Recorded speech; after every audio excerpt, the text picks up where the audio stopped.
નમસ્કાર, star India TV ન્યૂઝમાં આપનું હાર્દિક સ્વાગત છે। આપ જોઈ રહ્યા છો સ્ટાર ઇન્ડિયા ટીવી ન્યૂઝ, સત્યની વાતે સત્યની સાથે।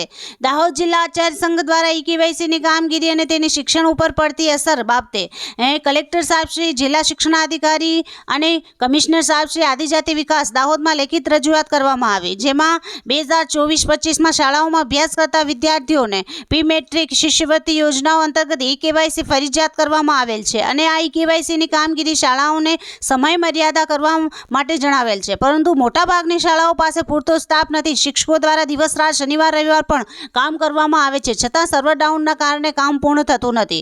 દાહોદ જિલ્લા આચાર્ય સંઘના મહામંત્રી એલ.કે. શાહ પ્રજાપતિએ કહ્યું કે શાળાના તમામ શિક્ષકશ્રી કેવાયસીની કામગીરી કરવા માટે તૈયાર છે, પરંતુ આ ઈ-કેવાયસીની કામગીરીના લીધે તેની સીધી અસર શિક્ષણ કાર્ય પર થાય છે। ત્યારે હાલમાં દરેક શાળામાં એકમ કસોટી, વિષય શિક્ષકોની તાલીમ, અભ્યાસક્રમ પૂર્ણ કરવા, રિવિઝન કરવું, પ્રથમ સત્રાંત પરીક્ષાની તૈયારી અને આ કામગીરીની સાથે સાથે ઈ-કેવાયસીની કામગીરી સમય મર્યાદામાં પૂર્ણ કરવા અને તેમાં પણ પૂરતો પ્રમાણમાં સ્ટાફ નથી, તો શું શિક્ષક વિદ્યાર્થીઓને યોગ્ય ન્યાય આપી શકશે ખરા? અત્યારે સરકાર જે લાભ આપવા માંગે છે તે લાભો ખરેખર તેમને મળવા જ જોઈએ, પરંતુ જો આ લાભ વિદ્યાર્થીઓના શિક્ષણને અસર કરીને મળતું હોય તો લાભ શું ખરેખર લાભ કહી શકાશે? આ અનુસંધાને દાહોદ જિલ્લા આચાર્ય સંઘ દ્વારા લેખિત રજૂઆત કરવામાં આવી કે ખરેખર આ યોજનાનો લાભ વિદ્યાર્થીઓને મળવો જોઈએ, પરંતુ તેવી સિસ્ટમ એવી ગોઠવો કે જેથી શિક્ષણ કાર્ય પણ ન બગડે અને વિદ્યાર્થીઓને લાભ પણ મળે।